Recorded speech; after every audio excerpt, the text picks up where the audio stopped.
Hello, everyone. Well, it's been quite a week, quite a hectic week. Back to school and all the things you have to do if you're going back to school, like I am. Yes, I'm going back to school. And um, there's books, there's notebooks, there's pens, all the things you need, all the things you need for back to school. And there's this commercial on TV. It's on TV almost constantly. Sometimes they show it twice within 5 minutes.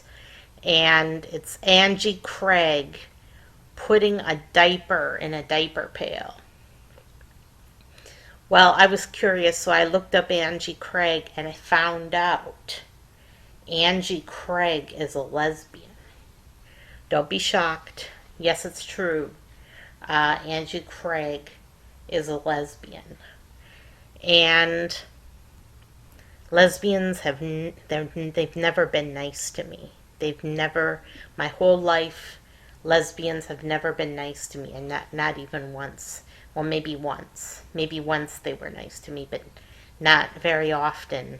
Not very many lesbians have been nice to me because I'm fat, and they don't like fat women. They don't like fat women at all.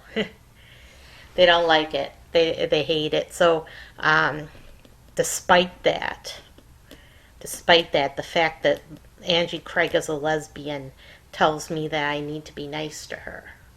So I'm going to be nice to her now and tell her that her commercial stinks. Stinks literally, because she's showing these dirty diapers in a diaper pail right next to her competitor's name. Her competitor's name is right there, and there's an arrow pointing at a dirty diaper. It's right above his face, and his name is this dirty diaper. It's in bad taste. It's dirty. It's ugly. It's low down, and it's not going to win her any votes. And another thing is that the baby in the commercial, which is her grandson, the baby is naked in the commercial. Now they blur it out. They blur out the part where he's naked and having his diaper changed, and they put her competitor's name on top of his naked body. But as someone who was sexually abused as a child and even as an infant, I think it's really, really dangerous having a naked infant on TV. I don't like the diaper commercials where they show nudity or even partial nudity of babies. I don't like it. I don't like it because it encourages child abusers. So, the commercial is just very bad. And someone might even try to kidnap little Noah. That's her grandson, Angie Craig's grandson. Somebody might try to kidnap him. So I would suggest that she take that commercial down and try to go positive and do a more positive commercial. And I'm only giving her this advice because she happens to be a lesbian, and I'm trying to be nice to her. I'm just trying to be nice to her. It's some friendly advice that the commercial stinks. And no one wants to see her putting a diaper in a dirty diaper pail. Nobody wants to see that. It's just disgusting. Every time I see it, it makes me sick. So, moving on to other news. There's Mar-a-Lago. Trump says those documents are his property, that the private documents belong to him, and he wants them back. They took a lot of his personal effects. He had magazines, newspaper clippings, and all sorts of things mixed in with these confidential papers. And the papers are top, some of them are top secret. 25 of the documents are top secret. And I would just like to know if any of those papers include information about me being sexually abused as a child. I would like to know, I would like the government to release these papers and expose the child abusers who done it. They're hiding behind top secret. What else do they have to hide that's top secret other than experiments on live human beings, especially the most vulnerable among us, which are children? They like to experiment on children. Children are their guinea pigs, but it's not scientific exploration really. All it is a lust, a never-ending lust for child flesh. They have a never-ending lust, and this lust leads them to do these things, to do these very cruel experiments on children. The crueler the better, because they enjoy. They're sadists, and they enjoy getting a thrill out of being cruel to children, especially against their will. They like children to scream and cry and kick. That's what they like. And eventually they like the children to become servants, because that gives them a thrill also. So I would like to know if Trump took any documents out of the National Archive that were top secret experiments on children. Could be. They redacted a lot of the stuff that they said that they asked for, that they wanted to keep top secret to protect the not so innocent. I would like to know if any of those papers include papers about child abuse by the government. That would be a real revelation if those papers included documents about child abuse. That's just me. The very first thing my father ever said to me is, "We are the government. We're right across the street from you." That's the first thing my father said to me. So I know that the government was involved somehow. I can't tell exactly how, but the government was involved somehow. And Judge was using me as bait to try to catch my father in the act. So gave him partial custody of me, so he could have unsupervised visitation with me. Once I told Protective Services, he fled to another state and never returned, except later when I became an adult. He began sending hitmen against me and private investigators and all sorts of people to harass me, but all sorts of street people and druggies to follow me around and harass me. And it was like that for years and years and years of being followed, photographed, harassed in public places, people laughing at you, sick people, very sick people that he got to work for him. So, yeah, I would like to know if there was a government cover-up, and if any of those papers pertain to the child experiments.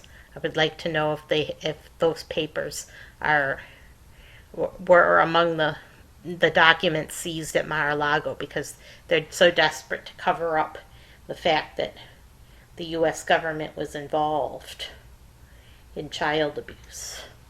At least certain individuals within the government were involved with child abuse. But the fact that they covered for them and allowed it to become top secret information is a mark, it's a stain on all who serve the government. All who serve the government are tainted by continuing to work for and defend a government that's out of control. So, I would like to know what's in those Mar-a-Lago papers. I would like to know if there was any child abuse. If Trump is watching this, why don't you come forward and spill the beans and tell all about these documents that imply child abuse. Because if you do, and you've got nothing to lose by it, would be a good idea. Because there's a lot of people who are counting on you to help the most innocent among us, the weakest and the most innocent, the children. They want you to help child abuse victims. They said so. It's it's the notorious QAnon, but a lot of them are abuse victims. That's what QAnon is. It's abuse victims who are looking for justice, that they never sought justice and they never got any from the pedophile ring that was in Washington D.C. They never got justice. So, if Trump is listening, come forward, tell us what was in those secret documents. You don't have to tell us exactly who was involved. We just enough confirmation to know that it was child abuse. That's all we want to know, is if they had confidential documentation of child abuse. So there's that. And oh my gosh, what's happening in the Ukraine now is so scary. Back in the days of the USSR, there were people who were innocent and who were willing to give their lives to help contain Chernobyl. They were noble. They were first line first responders defense, and they went in to the Chernobyl area and built a sarcophagus. A lot of them died. They died of cancer later. They died in the line of duty, but they built a sarcophagus around Chernobyl. Now that sarcophagus began to crumble. Within 20 years, it was a wreck, and the radiation began leaking again. But that was then, when there was a USSR. This is now.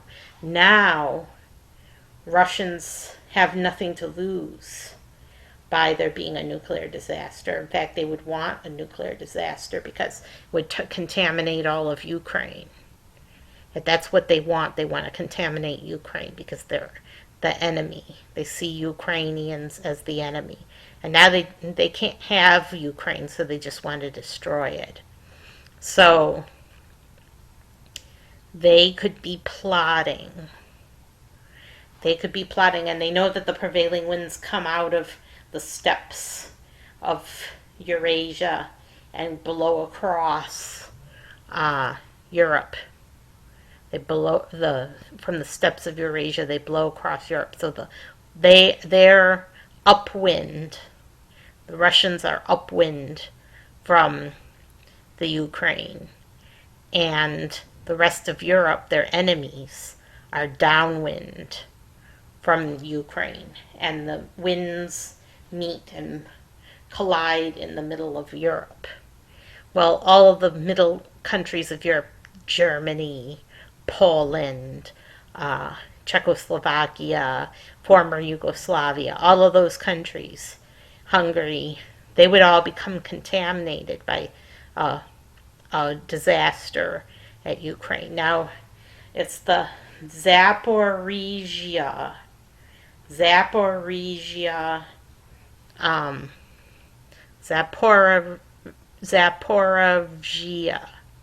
plant, Zaporizhzhia.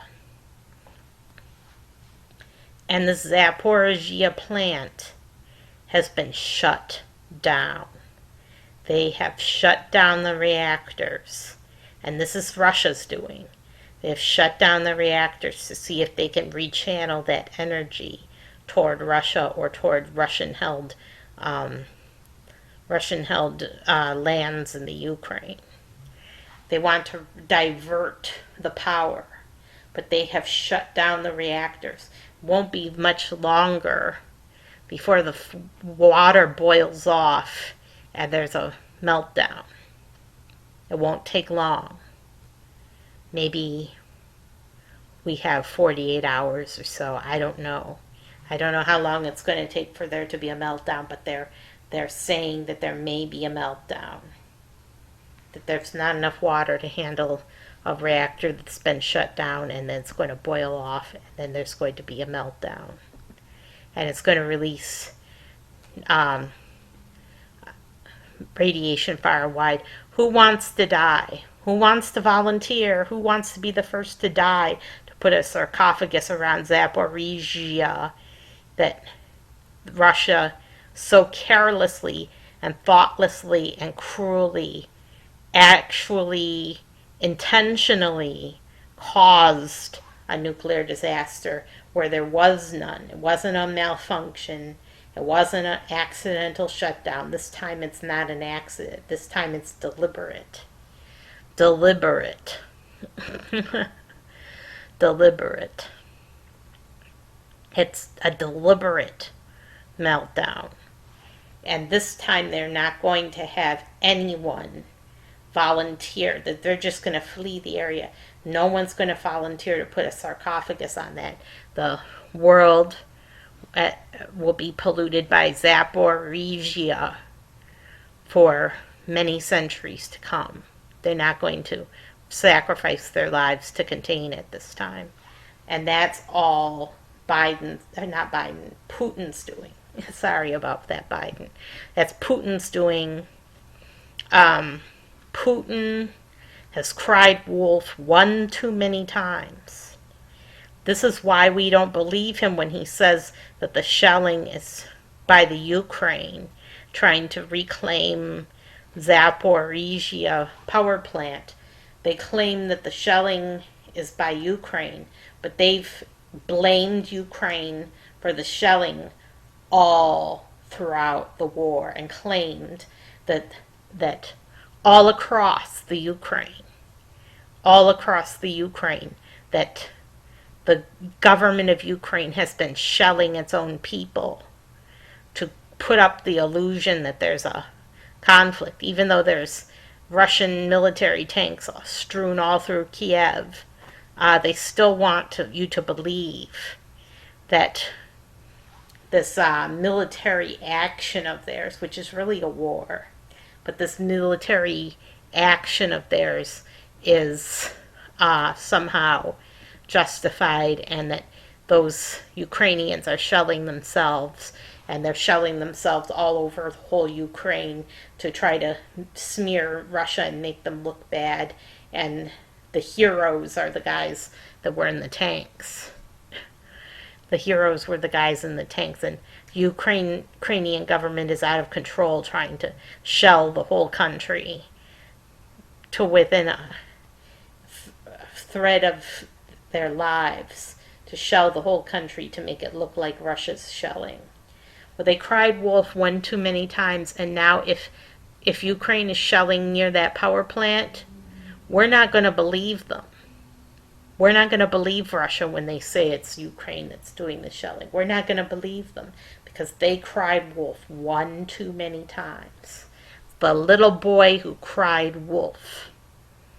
And they cried wolf, and now the power plant is going to have a meltdown, and there's a fire in a fire pit burning right near the power plant.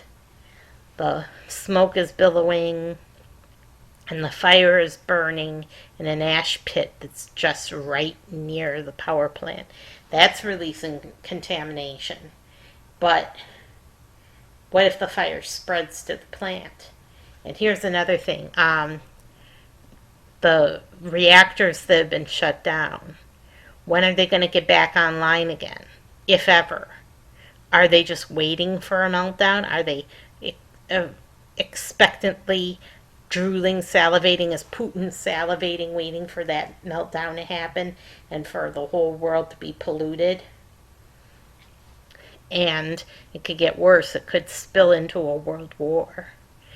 Could, because if NATO and our allies decide that they don't want to be polluted and that they want to make a preemptive strike and take over control of the Zaporizhzhia power plant, wrest control from Russia and take it by force so that they can get it back online and so that they can prevent a meltdown. That could be the start of World War III, and they could start landing nuclear bombs all over the world within minutes. Within minutes is all it takes for a world war to start nowadays because of technology. And so I'm scared. I'll be honest with you. I'm really scared about this. And so scared. And there's nothing I can do. Just have to pray. Just pray to whoever you pray to. I pray to Goddess. But pray to whoever you pray to. Pray that the reactors don't have a meltdown and that there's not a nuclear disaster and that there's no NATO takeover and there's no world war. You have to pray. You have to pray for all of those things. Pray for the best outcome for our people. Right now, my only concern is trying to keep people alive. That's it. That's my only concern. So that's it. You guys have a terrific week. Probably not the best time to be outdoors because of the threat of radioactive contamination in the air. But hasn't happened yet. We will be the first to know when or if it happens. But it's looking very dangerous right now, and it's just a matter of time. And I'll see you next time.